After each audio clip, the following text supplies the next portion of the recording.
We're gonna get there. Started really It's gonna well. get smoother. It's It gonna Yeah. get did. smoother. What happens is right when it gets to the end, it's like, okay, now you got to manually now click Yep. everything. Click, click, click, click. Yep. Whatever. Fuck off. What's up, boys? How y'all doing, man? I'm good. I'm good. I can't complain, man. It's always good to get on here, chop it up with the boys. Talk a little bit MMA, but talk some more sports, little pop culture as well. Can't beat it. Yeah, I'm looking forward to that as well. I don't really know much about one aspect of it that we're going to talk about, but we're going to see how well I can wing it. Yeah, To see we'll at the wing very it. least. We already got some people popping up in the chat. And see JVD's in here. Paradox is in here. Let me see. Let me pop up on that screen. Sterling's in here. Yo, Sterling. That's what's up. Yeah. So yeah, like you said, we're gonna talk about a variety of things in this little bit of time. But anybody that's in here, as y'all filter in, make sure y'all share this out to other people so they can jump into the chat. And then also say a bunch of stuff in the chat. You know what I'm saying? But anyway, first thing I'll talk about is whole UFC Iowa thing. It's I feel like it's been a narrative. I haven't been like on everything, but it's been a narrative. People saying that Bo Nickal got fraud checked. Now, what do y'all? I'm gonna go to you, Cross, first. But what do you think about that whole situation? Like, do you think that he was fraud checked, or what do you think was actually the situation? I think fraud check is a bit strong, just because the guy's what is like 7, 8 fights in. He's fighting a former 2 division champion from 1 championship. Like all the experience he was up against, man. Like this sport is totally different from where it was like back in the day. Like you could just be a wrestler, come into UFC, and you guaranteed to have all the success. The guys are so well rounded now that you got to have a skill set in other areas as opposed to just one to have real success. I'll give you an example. Alex Pereira, 2 division glory kickboxing champion, right? Comes in the UFC and now has really good takedown defense now all of a sudden, very quickly. But Bo Nickal, yeah, we see, it's an American wrestler, but on the feet, like those skills just haven't been advancing fast enough to really, do damage on the feet. And then, man, hey, RDR, he fought a really good fight, man. I think he opened a lot of eyes to just how good he is. For sure, man. I mean, I picked RDR out the gate. I knew this was going to go this direction. My only regret is I didn't put more money on it. Mm-hmm. But I had a feeling that it was going to go this direction. But Frankie, what were your thoughts like after seeing Bo Nickal get crushed like that?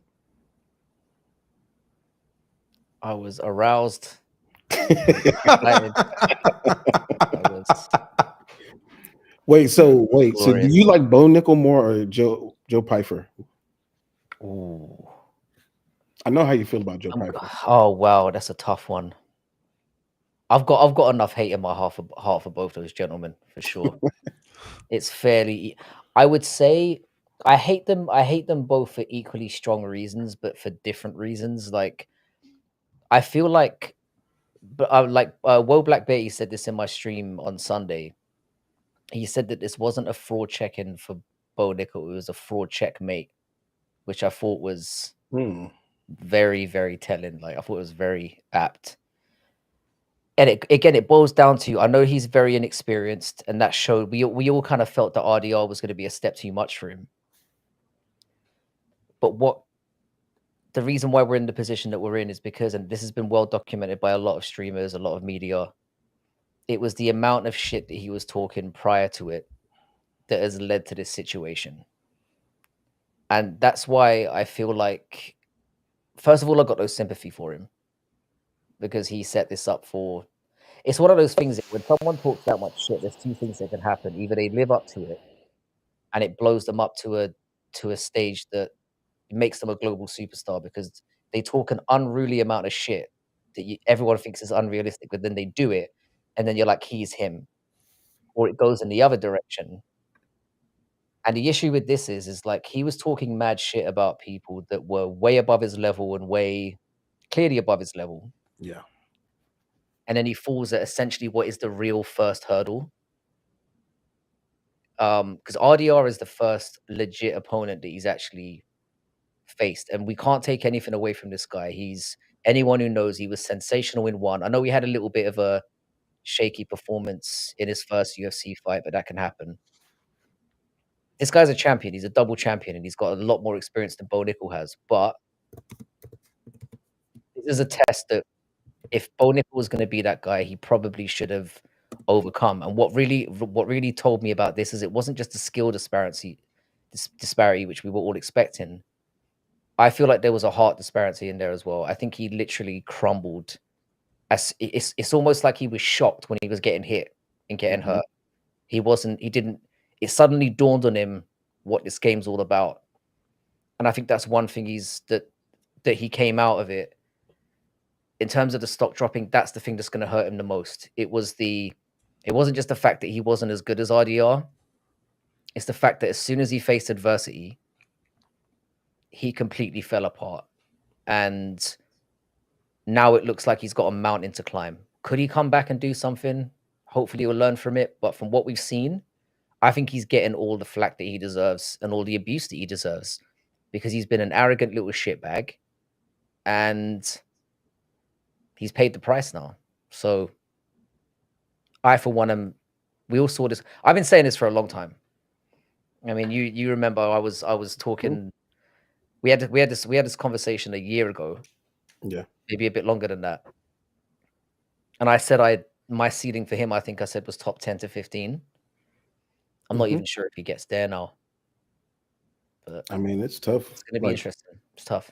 He definitely looked very one-dimensional. Like if he couldn't get that takedown and hold the person there, I mean, he's going to try to land one big punch, and that works against, people who fight at the regional level, which I feel like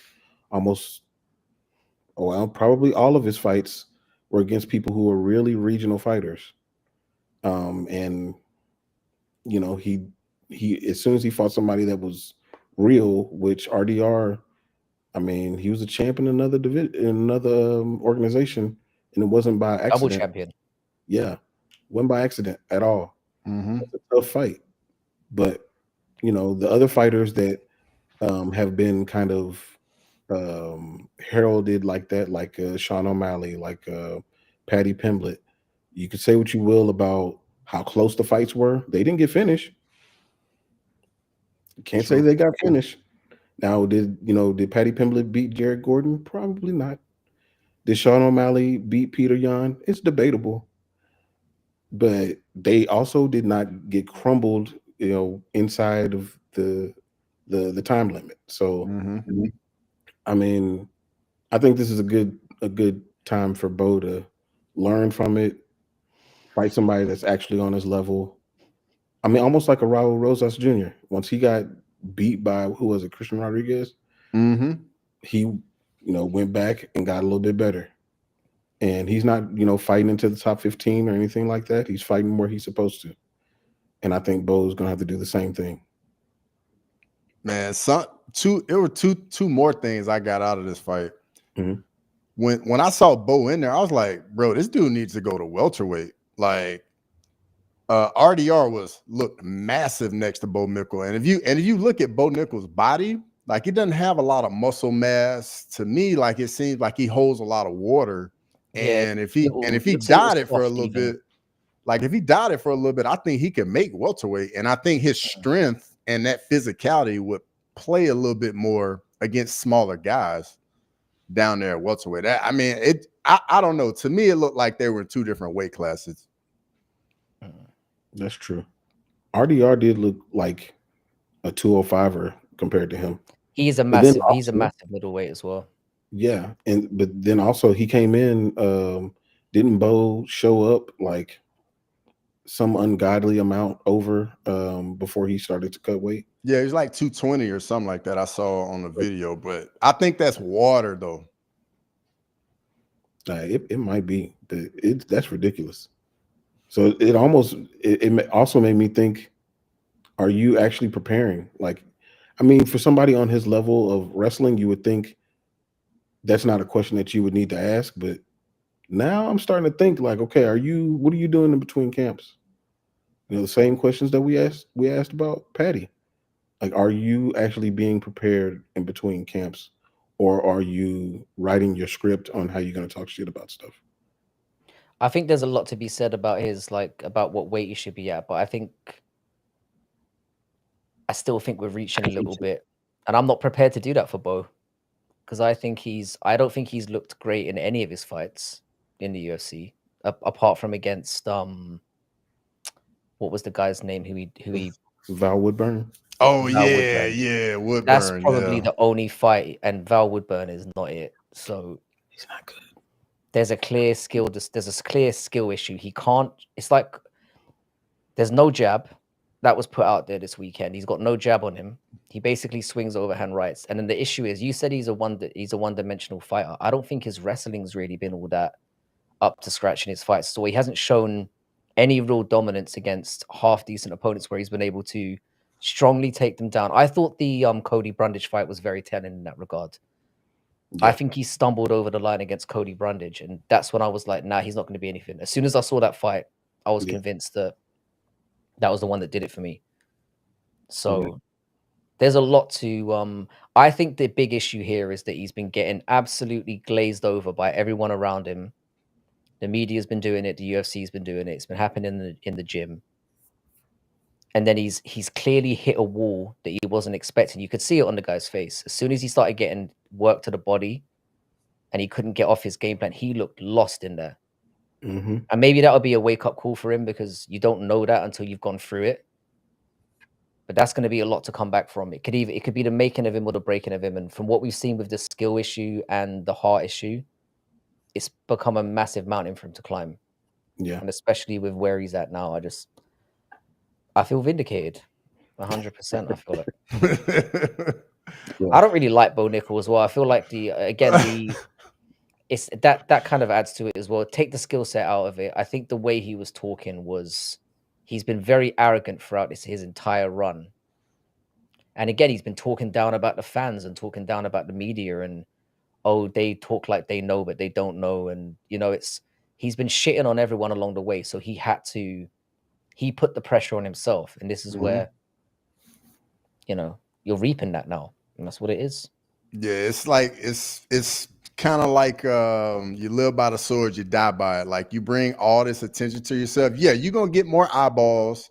You're gonna be on the main card of cards before you're even ready. But if you fall, people are going to be waiting for it, and they are going to be all over you when you fall. And that's just the nature of the game. You know what I mean? It's kind of like what Ilya Topuria was doing before the fight with Alexander Volkanovski, saying he was already champion and all of this. And I mean, he was setting himself up, whether it was going to be a great him reaching the apex, or him just looking really stupid and everybody's going to make fun of him for it. Yeah. I enjoyed this part, as I was waiting on him to lose. I didn't think that he was that good. I didn't think he was that good. Like, I mean, if it's pure wrestling, then hey, you got it. But there's many Olympic wrestlers that have jumped into mixed martial arts and found out that this is not the same sport. Mm-hmm. Can I just pick up quickly on what DJ Serenity said there? Because he said that he went on Ariel's show today and that he's kind of had the right things to say. Did you see what he said? Did anyone happen to catch that? I didn't see it. I didn't see it either. I didn't see what he said, but I mean, I can imagine. I mean, he's probably decently media trained, since he, was part of the wrestling, that whole sport, and probably went to. And he's obviously seen the backlash. If he comes out making excuses, I think the best thing he can do right now is admit that it was a wake-up call, and that he needs to reset. That would probably be the best thing for him. Yeah, hopefully that's what he said. Because anything else is gonna, like, he could.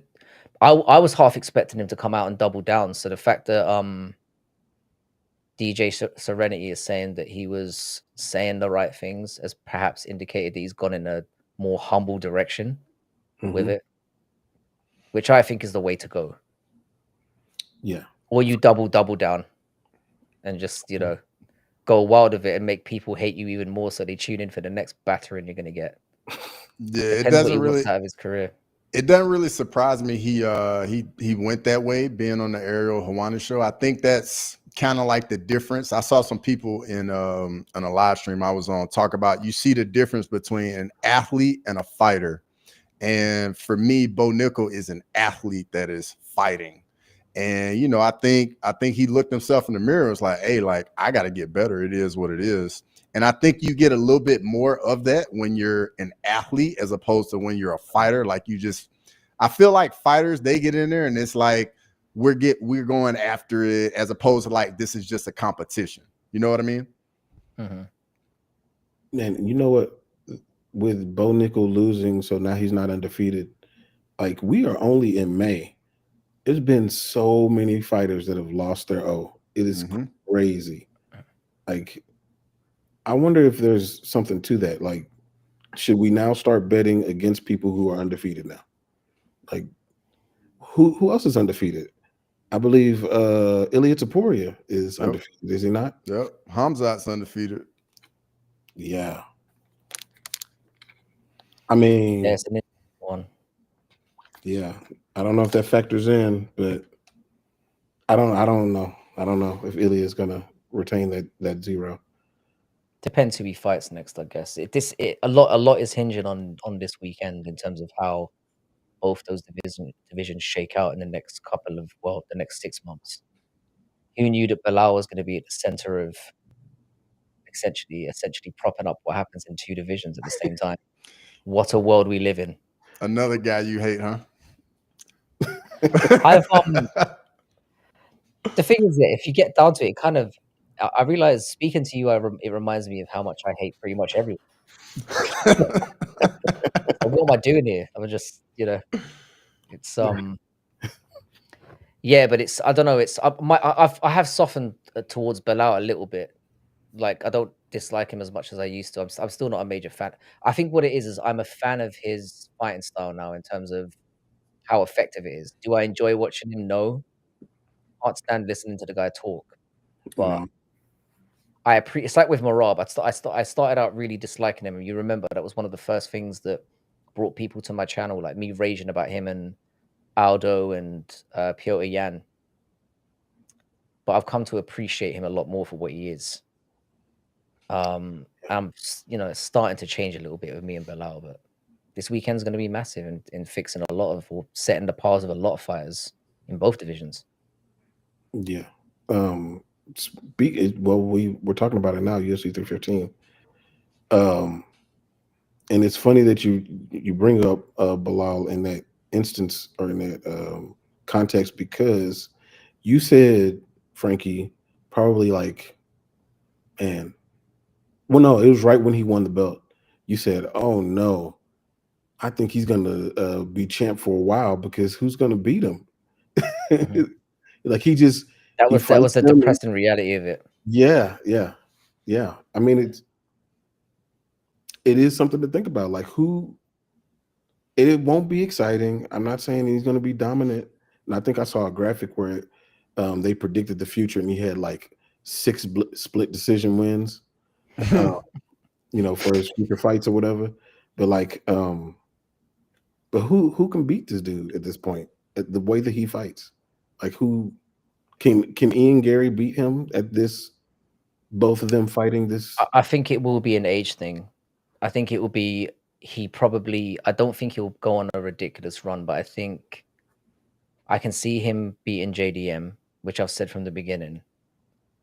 But I think somebody like a Shavkat or even a Gary, who are younger and a bit more well-rounded, can hang around in both realms. They're going to be the ones that will win it on pure youth and being able to match up a little bit more skill-wise. I think that's what it would take. Those are the only 2 that I could see potentially doing it. But again, it depends on really what happens this weekend, because we're going to get a shuffle up, because, it really depends on this weekend. Mm-hmm.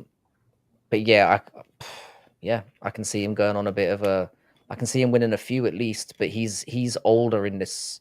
He's older in this weight class, and we know watching the sport for a while. Welterweight and down, it doesn't really favor, outside of the Volkanovski thing that we've just seen, it doesn't really favor the lower weight classes. The older guys tend to struggle a lot more. So time will tell, but I think we're gonna at least have to put up with him for a little while longer. Yes. I'm with you on the whole Shavkat. Like, I think Shavkat's like the guy. Once he gets healthy and gets back from the MCL injury, to me, he's the guy that's so well rounded and has skills everywhere that he's a tough fight for whoever you are. Like, it doesn't matter. And he has the youth as well. Mm-hmm. He's got every advantage. I think in a Bilal fight, I think it favors him. I wouldn't go against Gary as well. Against similar circumstances, he's somebody that can kind of manage the distance well. He's not a great wrestler, but he's competent enough to deal with that. So I'd pick those two at the moment. I'm a big fan of Joaquin Buckley as well, but he's got a massive test coming up with Usman. That's my number 2 guy in the division for me, is Buckley. Yeah, I've been a Buckley just because he's so well rounded. Like, if you think about it, man, that's like that seems to be the new thing. Like, the more well rounded you are, you're a tough night out for anybody. And you have no holes. Like, nobody can really expose you anywhere. Yeah, and that's what it is. I think, like I said, at least we've got some exciting potential matchups coming up, and you can see how the division is kind of shaken out. The worrying thing is as we always know, is what is the UFC going to do, because it seems like they're making all the wrong decisions at the moment, and that seems to be the more scary aspect of all this. You know, people are likely to step in, you know, or step through certain people or step over people where they shouldn't. You know, so that's more the worry for me if the right matchups get made. But there's definitely the potential there for some really good matchups moving forward. Yeah, this is an interesting question that Juice Man asked. Shavkat versus Hamza Chimaev. Will it ever happen? If so, who wins? I have my thoughts, but Frankie, what do you think? I don't feel like it will, because I'm going to maintain what I've said all along. I know this. Cross, don't get mad. Whoa. I don't think Chimaev's going to get the belt. Over here. I don't think Chimaev's going to get the belt. And the thing is, if Shavkat does eventually get the belt, he's got a lot to do in his division. So I think it will be more circumstantial. I think even the reason why I say that is because even if Chimaev gets the belt and Hamzat gets the belt, they've both got a lot to do in their divisions before that fight could happen. And they'd both have to go on runs. And they are two very well-stacked divisions at the moment. I'd say we potentially could see it down the line, but the way that I'm seeing it now, I still think that I'm still backing DDP to get past Chimaev. And I'm still, like I said, the Chimaev fight, the Shavkat fight for the belt, it still feels like a long way away just because of how the division is shaping up. And they're probably going to make Shavkat fight again, which is very unfair. Yeah. But I think just purely circumstantial, that's why we won't see it. But I don't know. It would be a good one to see. There's definitely tension there. I'll put it that way. Chimaev seems to have tension with everyone. He doesn't care where you're from, or he just wants it with everyone, which I kind of like about him. Yeah. Yeah, I don't think we'll get it either, just because, just like you said, man, in order for Shavkat to go up the middleweight, like he's got to do a lot of work at welterweight. And I feel like Chimaev at 185, if we look at him, he looks like a completely different guy. Just his body, you can tell he's so much denser at middleweight. And he's definitely filled into the division. I think that the Usman performance absolutely doesn't. I thought it did. It was an indication, but seeing how he was against Whitaker and how explosive he looks there, I think he's finally filled into that division now. But again, I'm not convinced about his cardio, and I feel like DDP, he's a very difficult person to train for. And he's somebody who you don't want him hanging around 7 minutes and 30 in when you've blown your load trying to get him out of there. DDP will fight to the death for a full 25 minutes. Mhm. And I just think he has he's young enough to do it. He's awkward, and you can't look at textbook training stuff and know how to deal with DDP. You watch him and you can't really figure out what he's going to do, because he gives me the impression that he doesn't know what the hell he's doing in there either. Mm-hmm. Which works to every. So yeah, I just feel. I mean, again, I could be wrong. I think it's more. I'm clinging on to a little bit of hope here, because I've been a Chimaev deglazer for a very long time now. And I've got to admit, he's scaring me a little bit. Yeah, I'm like, I hear that, but I think DDP's like all that unorthodoxness and how different and funky his style is. I think that plays against strikers. When he goes in there with a grappler, and we know like how the Russians are, man. Well, I ain't gonna say the Russians, but just the Eastern European guys. Like when it comes to the grappling, everything is so technical.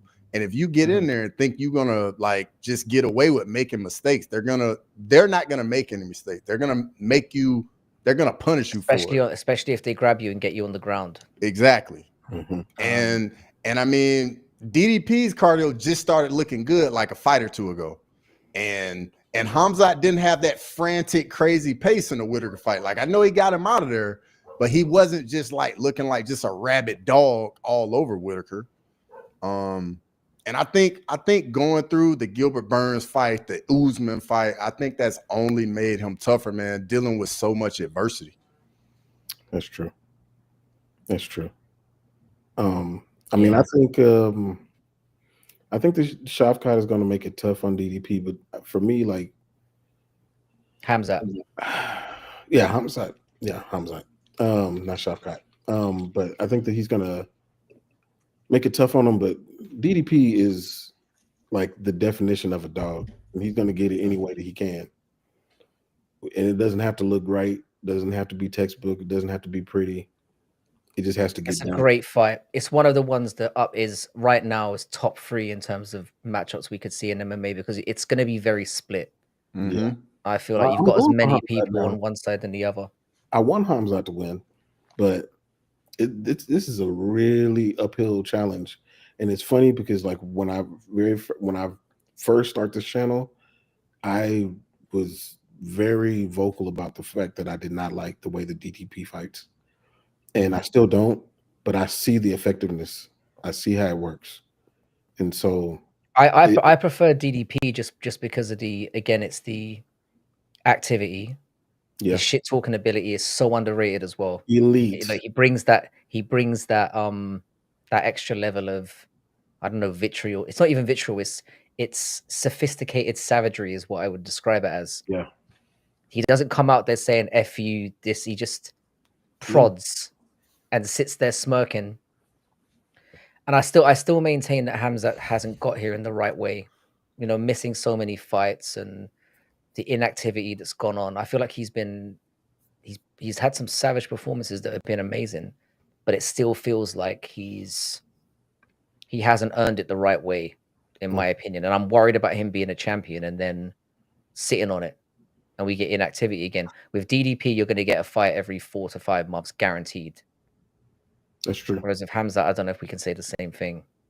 No, not at all. Shout out to Ricky LaFleur for that comment as well. He's absolutely right. Yeah, he nailed that. Making 2 of my favorite fighters cry as well, back to back, which is perfect. Nothing like watching a grown man break before the fight. Grimy said, "You look like you're feeling an Oreo sandwich." That's so wrong, Rick LaFleur. That's so wrong. Oh man. I saw somebody put Frankie and the Brothers. It never failed. Yeah, I get a lot of this in my streams as well, where people are like, when are you 3 gonna be doing this again? It's like, I don't know. It's not that we stopped, it's just it hasn't happened. Yeah, it's just timing, is all. Y'all are tripping in the comments for real. But again, I'll put this out there. If y'all haven't subbed to all 3 channels, make sure y'all do that. Making the Wall, Fight Night Frankie, Crossover MMA. Make sure y'all subscribe to all of those. But on 315, are y'all excited for it at all? I saw somebody who put it, Chris Gray, put in the chat that he was at a 9 out of 10 as far as being excited for 315. Cross, how are you feeling going into 315? I'm excited, but it's for a different reason. It's for something Frankie touched on earlier in the stream. So much hinges on the outcome of this card. If JDM wins, Islam's going up to welterweight. If Bilal wins, we're gonna get Ilia Topuria, Islam Makhachev International Fight Week. Like, I'm just curious to see how it unfolds from that sense. But I mean, as far as the fights, man, of course I'm looking forward to it. I would say probably the fight on the card I'm probably looking forward to the most is probably the main event, honestly. See, this is the problem.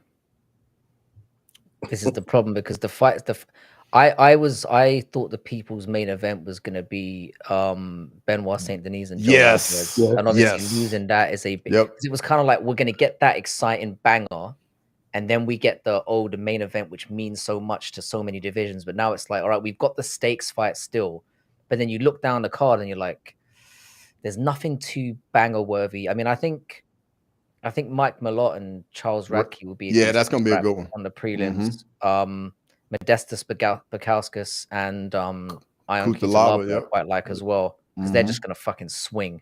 And there's a few fights that should be fun. You know, I think Power Bar's always a good. He's always a good scrap.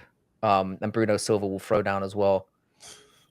But it's like I said, it's not. You're not looking at across the card and going, "Ooh, like guaranteed banger here." I think there's going to be a lot of sleepy moments throughout this one.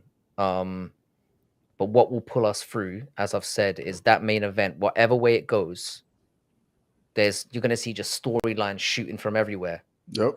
And that's what we want, because we've needed that. We've needed things to be forced a little bit, and we feel like the result of this one, there's a lot hinging on it.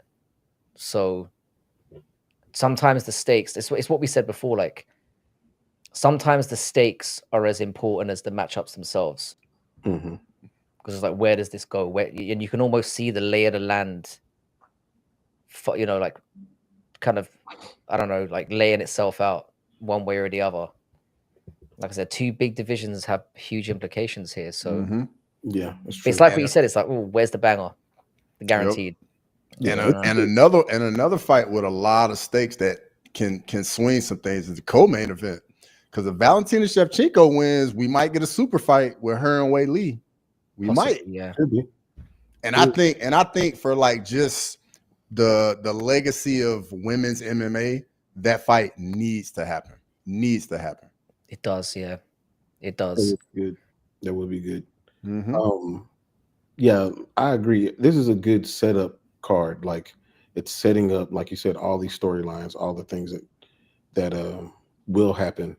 Like, what I'm not excited about is I mean, and I won't pay for this, but if I were to be paying for this pay-per-view, I would not be happy about paying $80 to watch this pay-per-view. That's 100%. I would not. There's been nothing $80 worthy this year.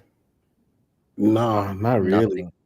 I mean, not in name value. We've had some good 314 in actual how good it was worth it though. 314 was really good. Yeah, it was solid. We have had some good cards. It's not been a total shocker of a year, but it's, again, I feel like this goes down to a deeper thing, doesn't it? It's like, it feels like they're coasting at the moment. Yeah, and it's a concern. Definitely feels that way. But also on the card, and who brought it up? Juice Man brought it up, but Alexa Grasso against Natalia Silva. I didn't even realize that was on. Yeah, I'm very excited about that because that's number one contender fight right there. Yep. Natalia Silva beats her. She's right there. That's a great fight, actually. Yeah. Yeah, and Natalia Silva is favored, so probably can see why. It's a tough, big step up for her, though. I know you're a big fan of hers as well, so you'll be hoping for. Yeah. There's definitely stuff to. There's, like I said, it's a storyline card. Whichever way you look at it, so I'm looking forward to it. Might even go live. We'll see. I don't know if it's that good. I don't know if I'm gonna Find a way to make it entertaining. We'll just do our usual Sunday thing where we get as many colorful characters on as possible, and just forget the cards playing and just, Yeah, it's one of those cards. off on a mad one. I can't remember which one it was that me, you, JVD, who else was it? It was a crazy one. I mean, I literally forgot that we were watching the fights. Yeah, it's good when that happens because it feels like less of a slog. Yeah. You just get involved in the banter and it kind of gets you through, because 7 hours is a long time. I'm a bit surprised that Manon Fiorot is the favorite against Valentina as well. I'm only slightly surprised. Like A bit surprised. just based on the way that Valentina has been fighting. And Cross, you brought this up in your the clips that you put up.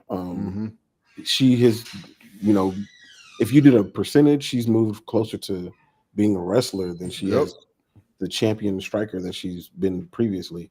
So, like, if she comes in there and she tries to wrestle Manon and doesn't really exercise her striking the way that she normally does or did before, it'll be a very interesting fight. Very interesting. And I don't know, with the kind of the lack of speed that she has now, if Valentina can strike with Manon. I don't know if she can.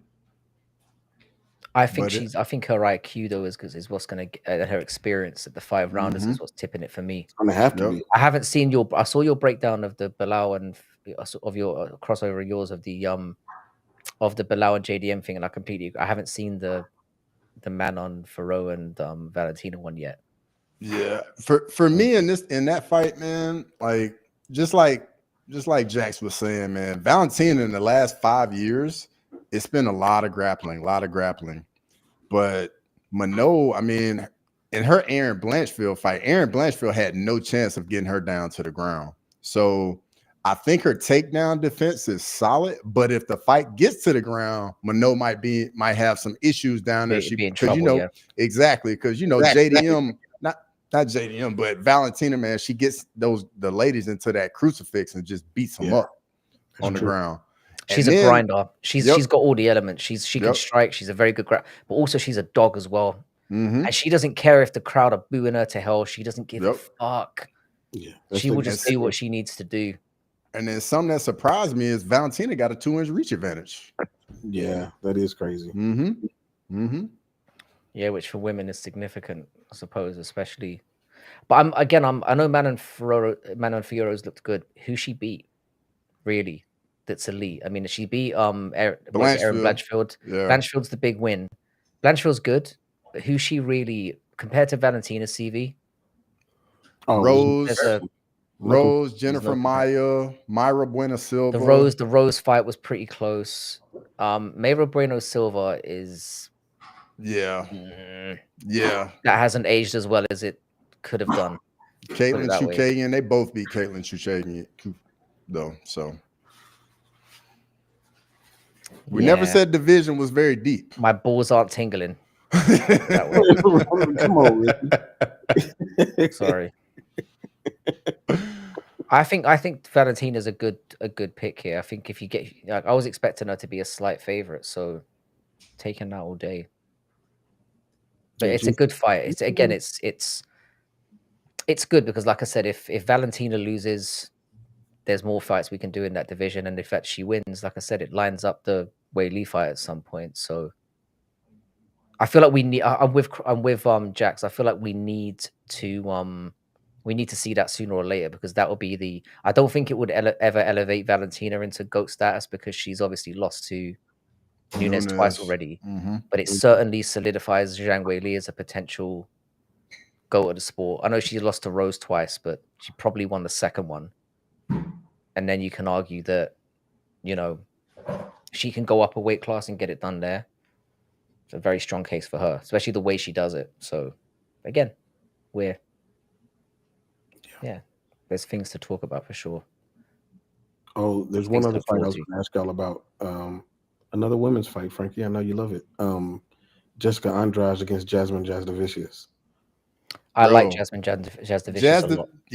Jasmine Jazz the Vicious is a dog, bro. Like she would get beat up and she would just keep marching forward, bro. Like how can you not enjoy watching her fight?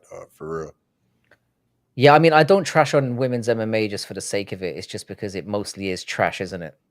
It's just horrible to watch. But this year, like I said, this is the state that we're in. The women have been stepping up lately, Mm-hmm. and like I'm not just gonna troll just for the sake of it and be like, oh, they're shit. And if they bring it, they bring it. It's like I've said numerous times, like the Wei Li and Jen Jacek fight, the first one, is in my top 5 UFC fights of all time. Yep. Same. I love Like that fight was sensational. You call it for what it is. Like it's not that I hate women. Well, we'll deal with that another time. It's that I just really, I just hate they're card destroyers most of the time, but it hasn't been the case. So fair play to them. You know, full credit where it goes. Mm-hmm. Mm-hmm. We got the first Snoop Dogg reference of the chat of the stream. It took I'm upset that we've been here for 41 minutes and someone has taken this long to say it. For real. It normally doesn't take this long. Chat is slipping. Yeah. And no beast mode mentions is surprising as well. Oh yeah. No, they don't know. Well, Chris knows. Like a good portion of them know. But dude, so I'm sitting at UFC Kansas City, right? And the way that my seat is, it's like we always get our seats on the edge of the aisle so that we don't have to like climb over people to get out. Mm-hmm. So I'm sitting in the last seat, and it's right by the stairs. And there's this dude coming up the stairs, and he was like, "Hey, what's up, man?" White dude. He's like, "Hey, what's up, man? Hey, man." Sounded like a white guy the way you said that. I'm telling you, this is exactly what it I sounded got like. that. And he put his hand out. He was. I was like, "Do I know you?" He was like, "Oh man, I thought you was beast mode."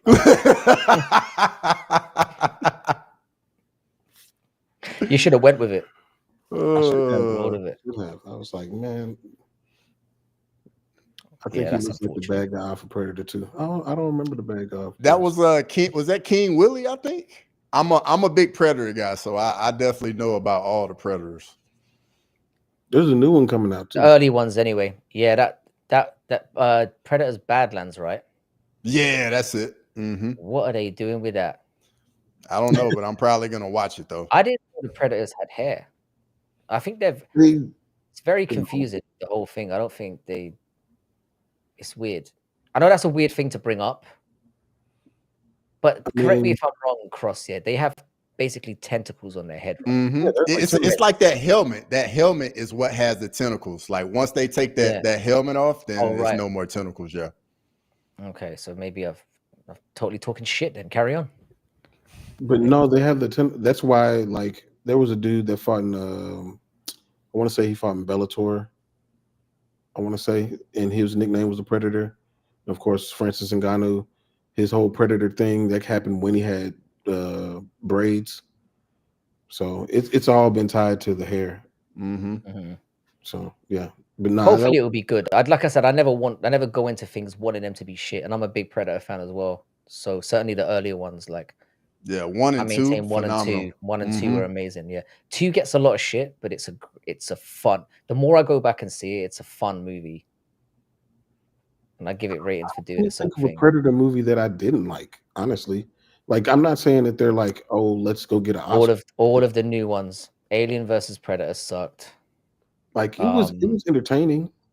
It was entertaining. Like it wasn't like life-changing. Bro, I've sat through every single one of the Predators, dog. So anything Predator coming out, I'm watching it. I didn't think Prey was that bad. It was all right. Yeah, that was the newer one, right? Where it were like out in the Amazon somewhere. I thought that was kind of interesting to see how she could kill the Predator with like they kind of went back to basics. Yeah, that's what it should be. The Predator movies have got to the point now where it's like, oh, sorry, I know we're going off on a total tangent here, but that's what it's turned into like this this monster that can't be destroyed. That was never the point of Predator. It was supposed to be about the stealth, about the skill, rather than just this monster who's lumbering forward and you fire everything at it, and it's just Predators are supposed to be vulnerable. But it seems they just turned it into this, like, I don't know, it's like a monster movie where you just can't destroy it, and then until it's convenient that you can. Do you know what I mean? Yeah, it's a bit bizarre. But the same guy who directed Prey, basically, the reason why I brought it up is he's directing Predator's Badlands. So hopefully, I think Okay. and I like the fact that they're doing something different. At least they're trying to, they're trying something new. So if you're gonna go through the old tropes and go for, try to make money off IPs, at least do it in a way where you're putting a creative spin on it. So I at least appreciate it for trying that. So I'll hold out hope that it will be decent. Tangent over. Sorry about that. No, I think it will be. But since we talk about movies, I know you haven't seen this yet, but Sinners came out. I don't know if anybody in the chat has seen it, but Go see it. Go see it, guys. It's required viewing. But I mean, I guess for me, well, before I even give my thoughts on it, I don't want to step on yours. So what did you think about the movie, Cross? Man, so before I went to go see it, one of my buddies went to saw it and he hyped it up. He was like, bro, you got to go see it. If you can do IMAX, do IMAX, but the ticket's going to run you. So I ain't do IMAX. But I got in there, man. I thoroughly enjoyed the movie, man. I thought it was really good. Like the whole, I know one thing I got out of that movie. If anybody's asking to come in your house, always say no, period. Period. I don't care who it Anyone, is, what it is. Yeah, that mom's just say coming no. over. You're like, sorry, love. No. This relationship's over. Like, don't come in. You cannot come in. Nope. Yeah. But yeah, great movie though. Great movie. I enjoyed it. So I won't spoil it for anybody who hasn't seen it or whatever, but I mean, it's obvious from the previews that it's about vampires, but it's more so about like the Mississippi Delta and music and just the time period and race culture, not only between black and white people, but between Asian people and black people and white people. So it's an interesting dynamic that they spin there, but it just happens to be on the back of a vampire story.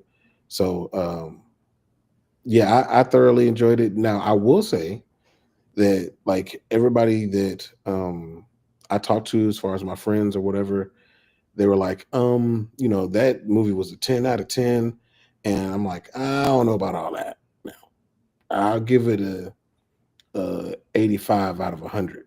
But I mean, that's pretty good these days. it is true. Very true. Yeah, an 85 out of 100 these days is a million out of 10. But I'm very harsh on movies, so but I still it's a movie that I would definitely see again. Yeah, 100%. And it makes me want to see The Accountant too. Bad too now. Yeah, I do want to see that. Yeah, I'm gonna run that as well. See, I watch a lot of kids movies these days because obviously when we do cinema runs, you got to bring the kids along, so it's a different thing. Yeah, Chris Gray is over there talking about Minecraft, and I saw that like opening week. Yeah, with the kids, not because I wanted to. And it lived up to all. The troubling thing about the Minecraft movie is most people that I've spoken to have said that they really enjoyed it, and I'm like, how? I thought I was gonna die in there. It was awful, but I guess I just don't know anything anymore. I was alone on that island with the Minecraft movie thing. I found what the other people. Everyone was saying it. Everyone I spoke to, I was looking forward to giving it a good spit roast, and just everyone was going, "What do you mean?" And it was a sad day for me. I mean, I think it feels like it would be easy to make a movie out of something that doesn't really even have a plot in the first place.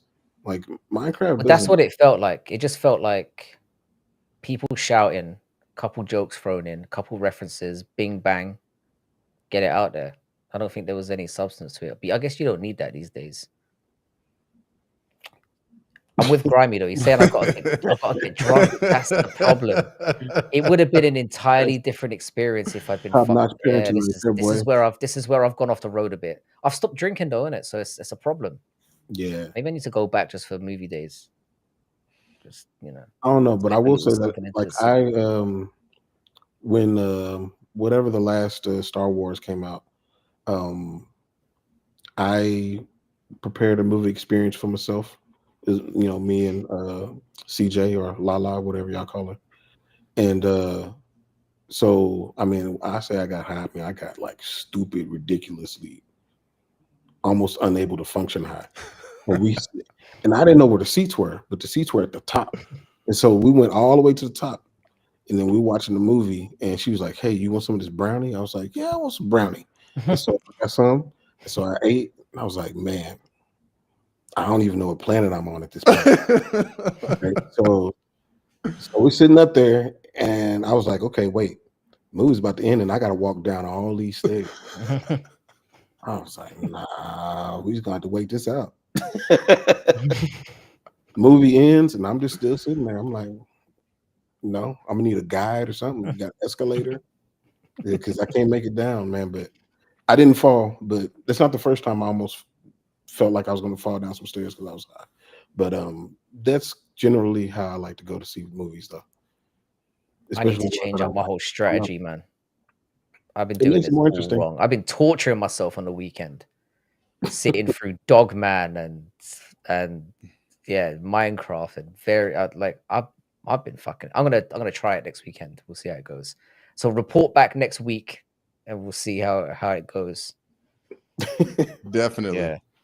Yeah, it makes it more interesting for sure. All right, so last thing we'll chop it up about the playoffs. We kind of talk about it every week now. So who's left? You know what? Let me just. I got you. We got OKC, Denver, Minnesota, Golden State, the Cavaliers, the Pacers, and the Knicks, Celtics. Yeah. So and the Knicks beat the Celtics in game 1. Yep. Pacers beat Cleveland in game 1. Denver beat OKC. And the Warriors are playing tonight against the Minnesota Timberwolves. The Warriors is your team, right, Frankie? They are. After they lost game 6, I was like, yeah, this is done. I didn't even watch game 7 because I was thinking they're just going to get piped. Frankie, you got to know, man, Steph Curry is amazing at game 7 against Houston. Oh, no, nobody's more. I've seen us trample on Houston's poor souls multiple times and enjoyed every second of it. But I just felt like, because I'd heard that Butler was injured and that there was going to be a whole thing with that. So I thought if he was out, it was done. And they've blown 3-1 leads before, as you know. One time. So I was happy birthday, hustle. Sorry, man. But yeah, it was a good it's a good win for them, but they're going to be up against it now. That's a tough matchup. Ant-Man looks incredible at the moment, so yeah. Yeah, it's going to be a tough one. But tonight's a game they really have to show out in and lay a marker down if they're going to do anything in this series, in my opinion, because they're going to have to take one of these first two, in my opinion, or they're going to struggle. Yeah, I agree. I think they'll win one of them, but yeah, I think that they'll get one. It may not be the first one, but I think they'll get one. I think they're a better team cohesively, but if you look at size, if you look at the Timberwolves from a size standpoint, that's a problem. That's a big problem for Golden State. Because Rudy Gobert, as soft as he is, that man is still 7'4". The thing is, I think he's terrible against us though. I think when you run a pick and roll on this guy, he's a bit too.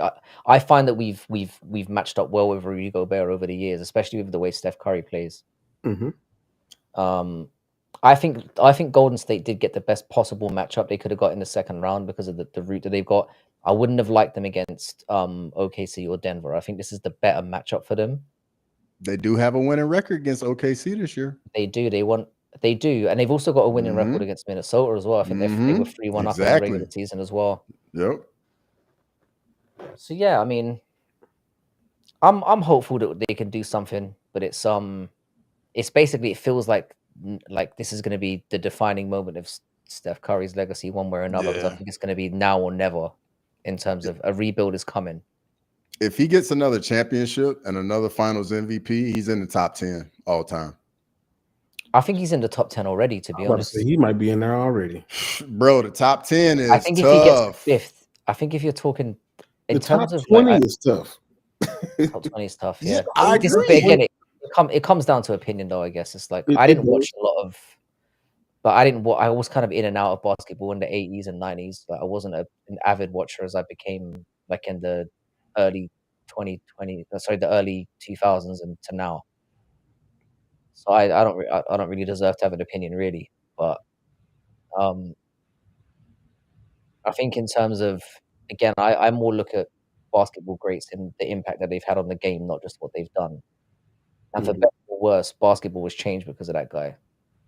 True. Very, very true. I think that's undeniable. Yeah. Lane said Curry's been phoning it in the last 4. How about the last 4 games? I think he had one or two. I think he had one or two good ones in there, but it's more the gravity that he creates. That even if Yeah. he's having a bad game, I think what he does in terms of getting others involved, just I as a don't think mere he's been presence on phoning the it court. in. I think he's had Amen Thompson on him. Like if you're not Yeah, aware you of did. Amen Thompson is an animal. Like that dude is unbelievably athletic, very persistent, in Yep. an amazing shape, and he don't care about nothing else but keeping Curry from doing what he want to do. And like that's the reason. But Yeah, and I still think Curry's had some really good games, and he had some really good games in that series. yeah, and he showed up when It's he an was supposed interesting. It's a 50-50 series in my opinion. This one, to. It is. I think it's the one where it feels more. I don't know. Pacers for me are the ones to watch. Really, the Pacers. Yeah, I mean, I think they're going to surprise it's some the people. matchup to me. It's the matchup. It's because the Pacers last year people discounted or forget about it, but they were just in the Eastern Conference Finals last year. People forget that, and they stop. I think it's because they started so poorly this year. I think people writ them Yeah. off immediately. But But they look great, and the Cavs have some injuries. Yep. Darius They've obviously Garland lost didn't the play. first game. I think the winner this game too. Sorry, go ahead. I was gonna say I think the winner of the Knicks Celtics is who comes out of the East. I think the Celtics will get through that kind of comfortably. I do. I like obviously the New York needed to win that first game, or else it would have been a wash, in my opinion. And I think New York are good. I think Boston shot themselves in the foot more than anything else. Yeah. Yeah. Pitching up as many threes as they did and just not sticking to. Oh, And I know they live and die by it quite often, but they're not going to it have was nights where they settling. go. They Wasn't there settled. a stat in the where they had 19 out of 20 shots or something were 3-pointers? I think it was in one of the quarters. Yeah, I think it was. And they either missed third or something the fourth. outrageous like 43s or something throughout the course of the game, which is a playoff record. That's not going to happen too often or No. again, really. No, it's not. Mm-mm. But I feel like the Cavs. I don't know what their issue is. Like from a just looking at them and the way that their team is put together, you would think that they would thrive in these situations. But I don't know what it is about Donovan Mitchell teams. Once they get to the second round, they don't play Playoff like they did basketball is just before. different. It's just different. Mm. Things It's slow a completely down. different It gets a game. bit Yep. more physical. There's more like it's just it does. It feels like a completely different game going from regular season to and that's where a lot of teams get found out because it's The refs don't and make again all the ticky-tack foul calls anymore. 100%, yeah. And also there's a different it's where IQ and experience comes into it because when you're playing the same team back to back to back to back to back, it's where coaching and where experience and where, all of that comes into it. And that's why you've got to sort of favor the guys who have been there in situations like this. That's true. And I think the Pacers might do it, man. I definitely think the Pacers might do it. I can see the Pacers getting to the finals and surprising a lot of people. I can see it being very similar to, the year where the Celtics beat the Celtics lost to the Warriors in the final and they blitzed their way through that side and were a bit surprising. And then they came up against like I can see the Pacers doing a very similar thing, going one further this year. And then maybe not having enough in the finals, but be a nice story to see them get a championship. That would be very interesting. I would be unbelievably surprised. Yeah, that would be crazy. Yeah. But Halliburton's doing this thing. I mean, I still think that the OKC versus Boston matchup is what's likely in the finals. But I mean, there's a lot of things that can happen between now and then if they continue to, if Boston keeps doing what they're doing, and if OKC can get past Denver, like, and who stays healthy, that's going to be key. Yeah, that comes down to it majorly as well. Because we've seen playoff games shift immeasurably just from one serious injury. Yep. That disrupts the whole flow. So that's going to really be telling. It's a very high pressured situation. It's like you said, no ticky tack fouls. It's like, it's a lot more physical. It's a lot more slowed down. Yeah. That's how the Raptors got their championship. When KD got hurt, Clay was hurt. You know, I don't even want to think about that. That was a horrible series to watch. The Warriors were going to win that series too. Oh, yeah, big time. Yeah. Easy. That one hurt. Whole franchise fell apart. I mean, obviously winning the fourth one after that was huge because I felt like it was over after that. Watching Clay go down and then KD leave, and then Clay gets injured again the following season, and it's like, oh man, like this is basically it. But so to win another one, I felt like I was happy at that point. I'm not expecting anything else. So I would like to see Butler do something though. Bro, I think that pairing of those two is gonna mesh up very well because just like you said, the gravity that Steph Curry is, and we know playoff Jimmy's a very real thing. Like you can just toss him the ball, be like, "Hey, get us a bucket," and we if you need a bucket, exactly. And again, he brings that defensive intensity as well. It's like my worry as always is like with Draymond Green because he's one of those guys who like I love the guy. Don't get me wrong, but there's so many times where it's like he can be as much of a detriment as he is a savior for us. It can really depend on the fact that he's still the age that he is and still doing extremely stupid shit out there. Yeah, it's frustrating because he can cost you as well as it depends on the mood that he's in, you know. So he's a frustrating one to be a fan of, but there's definitely a lot of interesting permutations in this playoff picture that I like. There's a lot of teams that could look at the 8 teams that are left. There's a lot of potential for you could see any of them winning it, really. I'd say the Knicks are probably the biggest outsiders, in my opinion, of who's left. But they'd shock me the most just because they're bottle jobs. It's so funny because, like, 2 weeks ago, I would have said that the Pacers are by far outside the least of these 8, you know, but it's just what they've shown recently. It's changed. If you look at the form since January, they've been as good as the Cavaliers and Boston since January. They've really and that's what you've got to do. You've got to look at the current form in basketball as opposed to looking over the whole season and where they were, because they were shocking at the beginning. But yeah, I'm just not gonna buy the Pacers until I see it. Like the franchise, if you go back even when the Jordan years, like the Pacers were really good, and some years even had like teams that definitely could beat the Bulls. But I gotta see them do it before I'm like, okay, they can get over the hump. Yeah. Yeah, they've had some really solid teams over the years. You know, the Reggie Miller years, Paul George years. Paul George, yep. You know, they had the big guy that came from Georgetown, the 7-footer Hibbert. Even when they had Hibbert, they were Hibbert, good. Yeah. When they had David West, they were good. Yeah, they just seem like those nearly man. I think the fact that they're such a small market is why I want to see them do well as well. Yeah. You know, I like teams to occasionally come in and shake things up. So they'd be a great story. It's always nice to see somebody buck the trend a little bit and say, you know, like, we're going to upset the apple cart a little bit. You don't get the same dynasties winning over, or not the same dynasties, but the same organizations that have that big pool winning year after year. It's nice to see in any sport. Those surprise championships are always interesting. And it would definitely be. And the Malice at the Palace was goated. What are you talking about, Gray?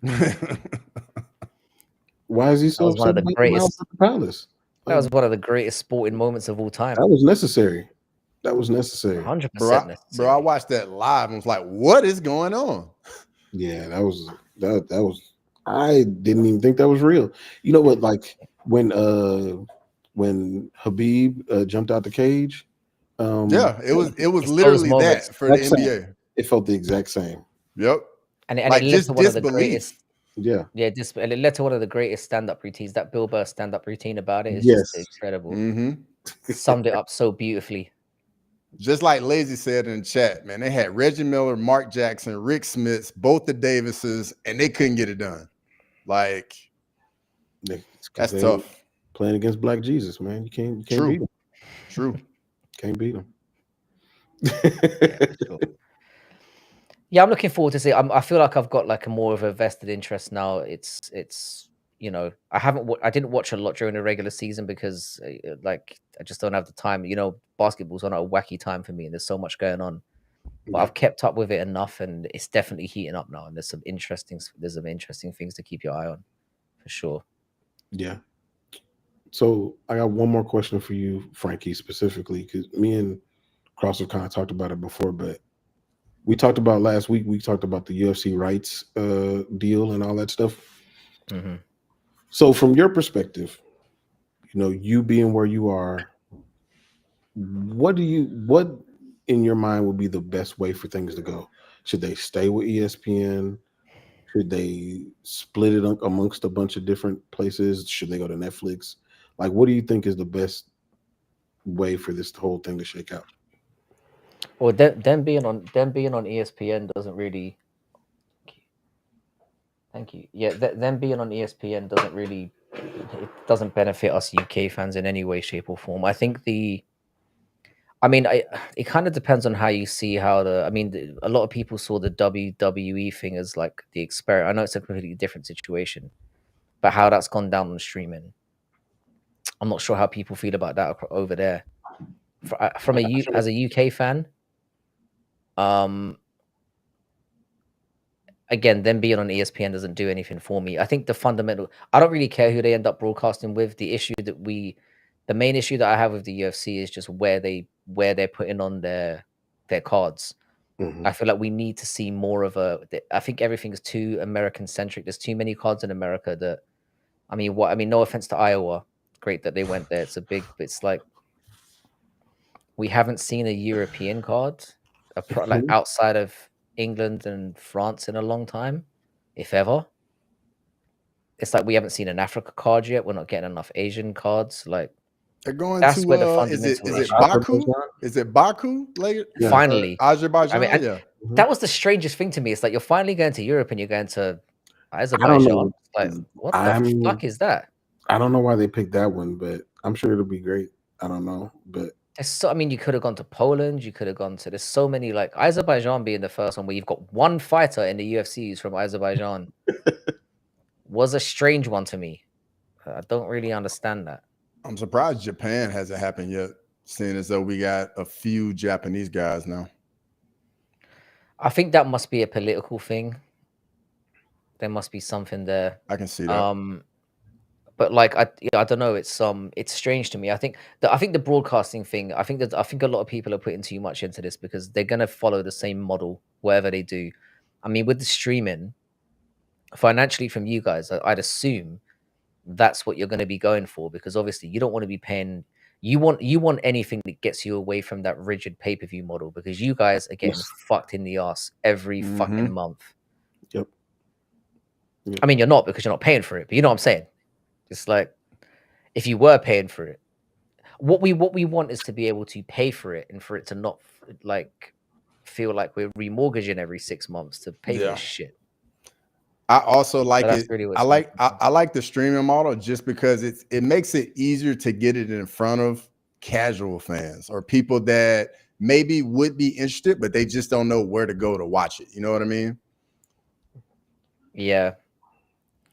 I think that's what I think just making it like affordable and accessible is, and ESPN, like I said, there's been I don't know the full extent of it because I don't use ESPN, but I've heard there's issues with the streaming. There's issues with there's always issues with like, ESPN. Where's the benefit outside of it being obviously ESPN's obviously a massive media arm, and you get that benefit where the news is more central. But the way that they are directing the news at the moment, maybe that deal has a lot to do with why, you know, that the press conferences and everything are going in the direction that there is, because it seems like a more sort of watered down product from that perspective, in that they're no longer allowing the chaos where it's like we can let people get out of pocket and do, because it's become a very sort of, we want to be a family, not a family orientated brand, but you know what I mean? We want to be certainly on the surface, a reputable mainstream brand, and being ESPN, part of ESPN might have a big part of that.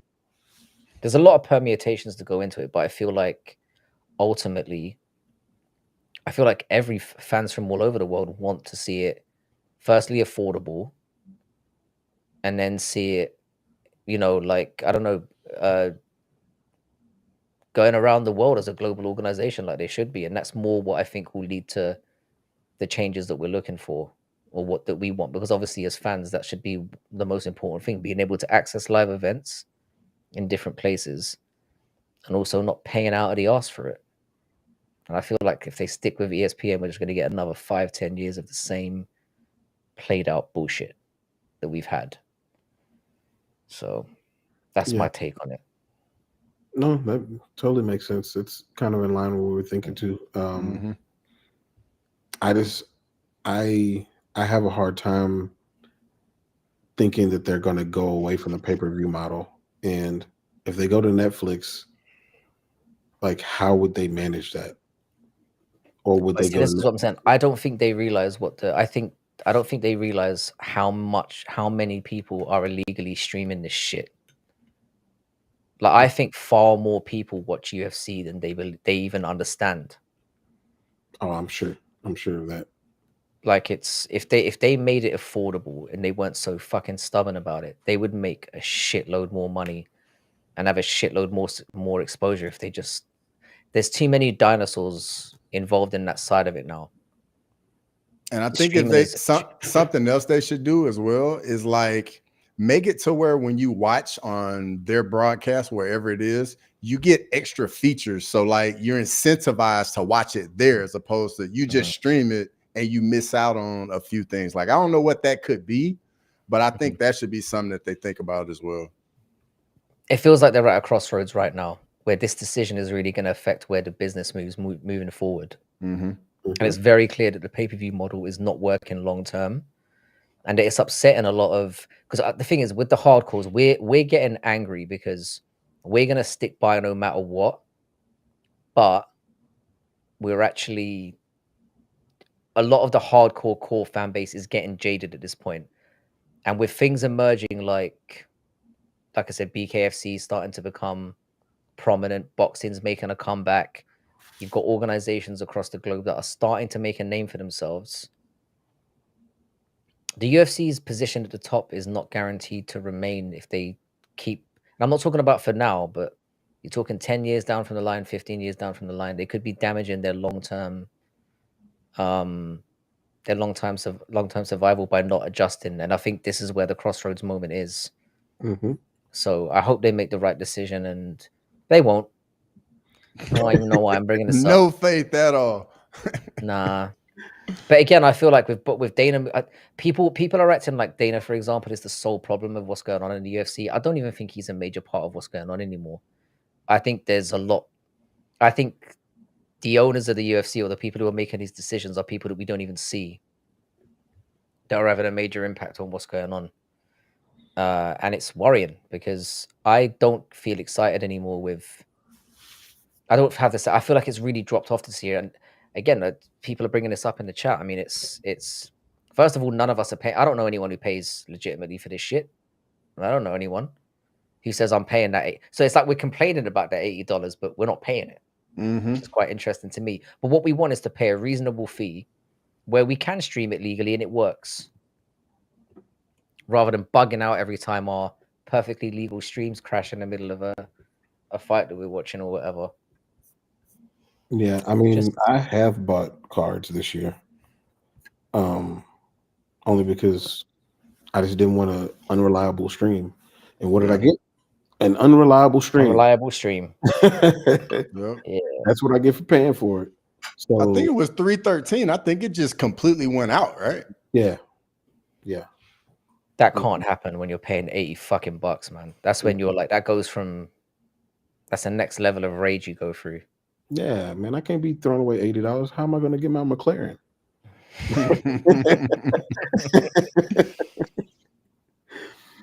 But, Apparently, it's very easy if you've been following the law. I know it's not that hard. No, don't worry, bro. It's coming. We're gonna hey, get there. who asked the question? Somebody asked about the Peter. Oh, no chill. No chill said something about the Shout Peter out to him. Yan versus Marcus McGee fight has been confirmed. What do So y'all my take on why that fight got made is two reasons for me. So one, I think the fight that should have happened was Peter Yan, Umar Nurmagomedov. Like, to me, that makes the most sense. Like, the winner of that fights the winner of O'Malley, Merab. But I mean, there may be something where Yan and Umar don't want to fight each other. And then on top of it, Marcus McGee, like, the guy's older, like, that hadn't been in the UFC very long, but I think he's already like up there in his mid-30s. So they kind of like got to throw him in the deep end to see if he can sink or swim like right away. And for the fans, I think we're gonna get a great fight with that. Personally, I think it's gonna be a great one. Yeah, fight for real. it's a bit rough on Piotr Yan fighting that far down because McGee is True. dangerous. Crazy. He probably should be further along than he is. He's been held back for a long time. Mm-hmm. And he probably skill wise, and again, he goes in there and fights. That'd be a great fight. Mm-hmm. And what's the worst that can happen? I mean, if Piotr Yan wins, he's one step closer to a title shot anyway. If McGee wins, we've got another guy who's in the mix, who's exciting and can bring it. So, and it's going to be, like you said, we need to just step away from the bureaucracy and all that stuff. Just make fights that are more than likely going to be great if you put them together. And you put those two together, you're more than likely going to get a banger. So I'm personally fine with it. Yeah. Especially with the awkward position that Piotr's in as well, having lost to both the champion and the contender. It's a weird. They should have just done him and Sean O'Malley. This is all, again, this is just leading down to bad matchmaking. It's all filtering down all the way down these divisions and cards. Now you make one bad matchup at the top and it filters down and fucks up everything else underneath it. Mm-hmm. Got to switch things around. So yeah. It's messed up. It's messed up that he has to fight so far down. That's the part that really bothers me. But there must be some guarantees on the back end. I was just about there to must say be some guarantees. It's either financially or they're like, look, man, you do this for us, you get through this guy, we guarantee you get the winner. Yep. There must be something, and you don't say that to somebody like Piotr who looks like he will pull up at your house if you don't deliver on what you're, And he will. And he will. Yeah, like that dude looks scary. There's something cold about that guy. But he's still like 5'4" though. But he's a very scary... I don't know. I'd rather deal with a 6'10" rational human being than a 5'4" psychopath who I don't know. That's how the intent is everything, isn't it? But no, I don't hate the fight. I don't hate the fight at all. I think it's gonna be, at the very least, it's like I said, it's gonna be on paper, you put those two together, you're gonna get fireworks. Yeah, for sure. I don't feel like we're getting enough of that these days. So say roll with it. Go with it. All right. So last question before we jump off. And before we even do that, like I said before earlier, if y'all haven't subscribed to all three of the channels, make sure y'all do that. Making the Walk, Crossover MMA, Fight Night Frankie. But my question is, does Corey Sandhagen deserve a title shot after that fight? Oh, I like this. I like this. Deserves it more than Sean O'Malley. It's tough just because he's only won one fight. Like, he just lost to Umar not too long ago. The division's just in a tough spot. Like, there's not really just that clear guy. In my opinion, it is Yan. Like, I think Yan should be the guy with what he's done here lately. But it's just a tough spot to be in, honestly. Again, I think it kind of depends on who wins the fight, because if Sean O'Malley wins it, we all gotta we'd love to see him and Yan throw down again. That works. Him fighting Corey would be a great matchup as well, stylistically. That's something we've all had in our top 5 fights we want to see probably for the last couple of years. So that opens things up. I just feel like if Merab wins it, again, we're back to he dominated Piotr Yan. Dominated him. He relatively dominated Sean O'Malley, but we're going to get to see that again anyway. We haven't seen him and Corey. It's a fresh matchup, and Corey's kind of been the guy who has shown to me. I don't know, as a hardcore fan of this or a semi-hardcore fan of the sport, I feel like Corey's got one of the most advanced skill sets generally across the entire organization. And he's somebody that I feel, it's the old cliche of styles make fights and all that stuff. I feel like he's somebody who could certainly give Marab some serious trouble. So again, I think with bantamweight, it's just a shame that we're seeing this again. We have to deal with it. It's going to happen again. But there's certainly things to look for coming up behind.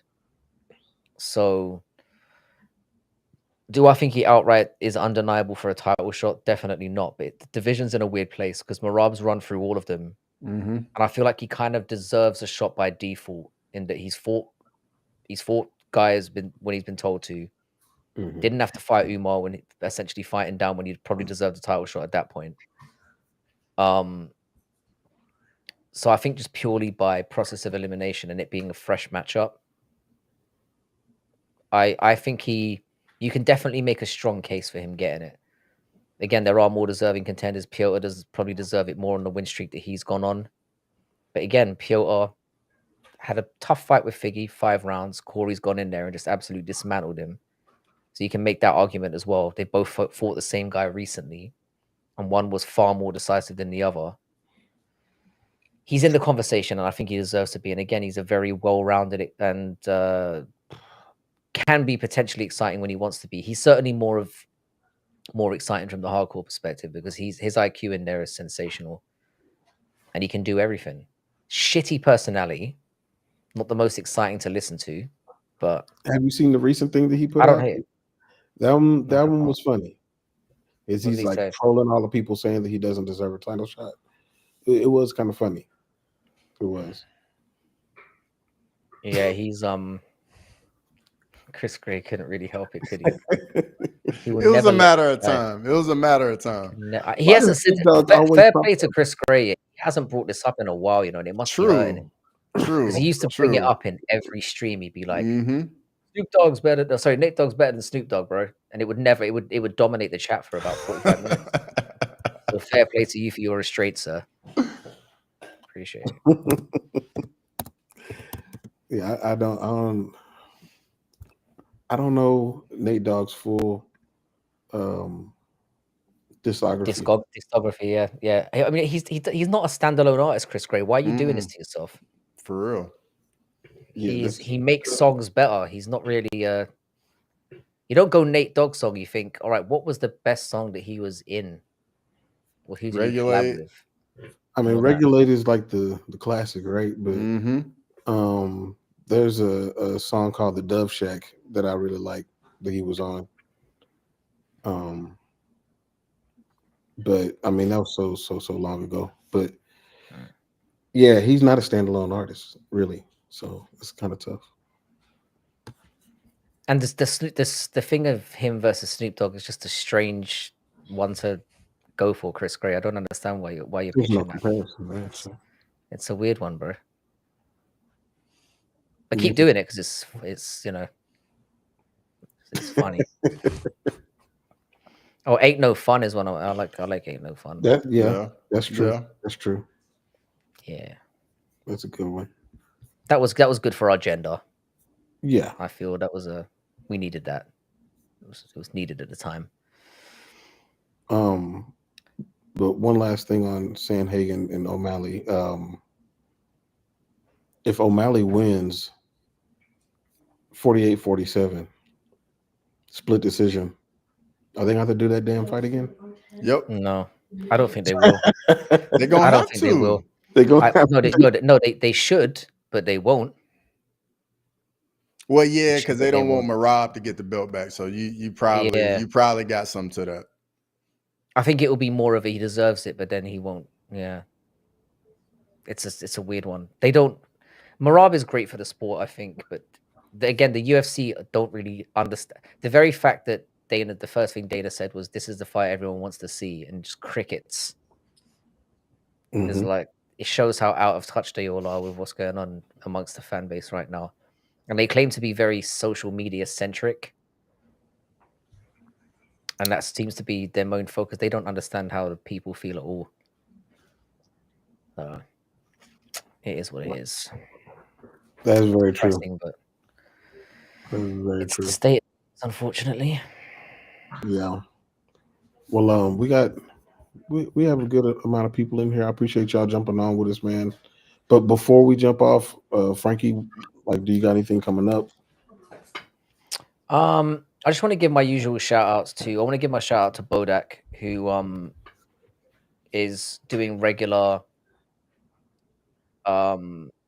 like quizzes on a Thursday. He's actually gotten, this ties into you as well. I haven't spoken to you about this crossover as well. He's got his so he does an MMA. He does a quiz every week, but he's got an MMA quiz in. So he does an MMA quiz before every major card. And they're really popping off lately. You know, the production value on them is amazing. He's a great character as well, and it's just something different. You know, it's something that you can interact with a bit more, because obviously you guys like interacting in the chat, but this is something where you can actively participate in a quiz, and there's that aspect to it as well. So I'd strongly recommend him. It's the Bodak Show. I'll try and, if I don't know if you've got a link there handy, I'll try and pull it up. Yeah, sure. Because I can't access the chat at the moment. But yeah, the Bodak Show. I want to give a shout out to him because you're going to be featuring on it as well. So I feel like it's a fair plug to make on your. Really? That's a good plug. Yeah. Oh, okay, Bodak. Let's come check you out. Yeah, Jax is going to be popping on, and he's actually asked me about you as well, Crossover. I'm very sorry to be doing this to you live. But yeah, it was something I should have messaged you about. Yeah. Let's see. So the Bodak Show, it's BODACH, and then all right, show. I just subbed up. Yeah, so that's the guy. Check him out. He's funny as fuck as well, and he's British, so there's a bit of bias on my side for that as well. I see the bias. But yeah, he features on a lot of my panels on Sunday, and it's, without him it would just be a complete collapse of just, it's insane enough on a weekend, but having somebody who's actually sane on my panels is helpful. So shout out to Bodak for being sane. Yeah. So yeah, it's those Sunday ones are an experience. Mm-hmm. Watching me just hoping the earth just swallows me whole on my own channel on a Sunday is a glorious sight to behold. Yeah, they definitely are fun. But yeah, shout out to everyone in the chat who came in, and obviously if you're not subscribed to Crossover and you're in my channel, I don't know why you wouldn't be if you're not subscribed to Making the Walk. We've been doing our thing together for a long time now. It feels like it's a year for you, Cross. You went over the year mark quite recently. No, I haven't hit a year yet. I still got a few. I got a few more months. Son of a bitch. I mean, congratulations. Those are both the same thing. I hit a year, I want to say in August, so it's coming up. Dang, dude. Yeah. Congratulations, that's a big one. And then obviously your channel's doing amazing. Shout out to you. It's good to see you back in the swing of things as well, Jax, because I was worried there that you Oh yeah. Yeah, you were worried for the right reasons. Mm-hmm. Yeah. Bro, it's easy to have. It's easy to get like kind of like comfortable, like I'll get to a video. You gotta stay on top of it. Mm-hmm. Yeah, it does take a lot. I think people who don't do this alongside, because I was doing it outside of doing a job, and it was rough then, just having a family. Doing it alongside a job and doing it alongside having a family, and this is what it takes a lot. So shout out to anyone who stays consistent and just keeps doing it, because it's tough. Yeah. And then like people calling you Nate Dogg every minute as well. It's just a rough. For me, like, just doing the editing and all that stuff, it takes, because it's not just recording whatever the project is. It's not just thinking of topics and thinking of, you've got to try and present it in a way you'll forget and again, I don't want to shit on the audience members here, because it's not, of course I wouldn't do that, but you want to put stuff out there that you feel proud of as well, that you look back on and say, I put my utmost into this. It's a lot. So shout out to anyone who does it. Yeah, but when you're first Shout out starting, to you guys for being part of it. oh yeah, definitely. I appreciate it, brother. And man, both of y'all are definitely inspirations to me, man. And I'm incredibly thankful that I, found you two guys and got the nerve to jump on YouTube, man. Yeah, you're shout doing it. We appreciate it. So yeah, just like I said, Bodak's actually turned up in the chat now, so I was just mentioning him. So check him out. Really amazing. And like I said, we've got such a wacky. There's a huge range of us just under the same umbrella now. It's crazy. There's how many of us have spawned from. Because Jax, you were the first person I met on here, and it was just you and I to begin with. Yeah. Now I think people that are under the same thing now. It's crazy how much the community's grown and spanned out. Yeah, it's awesome. insane, but it's cool. It's a bunch of good people. There's some weird people. There's some weird people too, but there's some good people. Yeah. Got to take the rough with the smooth. Yeah. Yeah. And then Cross, you got your stuff that you put out right recently. Yeah. I got my preview video out. I'll be on the show with the Fight Week show on Thursday, and actually jumping on another stream Thursday night, and then we do the prediction show on Friday, and they'll probably be doing the watch along as well on Saturday. So just trying to stay as consistent as possible. You've been doing really well with the picks as well. So one thing that's a nice side of your channel is, for those of you who don't have the time to watch long form videos, you get those shorts coming through that are very concise, and you've got the the picks will pop up, and it's just a nice, streamlined way of, like an informed MMA fan who knows what he's talking about, who doesn't waffle on like I do, as I'm doing right now for 20, 30 minutes. Cut straight to the fucking mustard, Yeah, now you've been on point, and you got your merch out too. Yeah, man. Shout out to Chris Gray. I saw you in the chat, man. Going over there, get you a shirt. You know what? Don't get a shirt, man. Get like 30. Get like 30 shirts. Mandatory. It's a 30 shirt minimum. I haven't got the shirt yet. I need to get I didn't even. It's the first I've heard of the merch. I'll be heading over there. Right? You ship abroad, right? I'm gonna be honest. I don't know. I would assume. Fuck you, bro. Going on about the UFC doing their thing. This is what you scummy Americans. Fuck it. I'm raging now. You better find a way to hook me up, bro. God damn. The hug will give me motivation. Take back everything I said. Fuck crossover.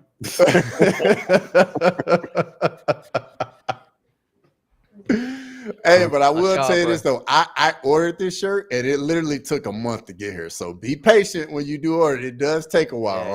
I'm just letting you guys know. The design is iconic at this point. It's synonymous with your channel now. So yeah, shout out for getting that done. 100%. All right, y'all.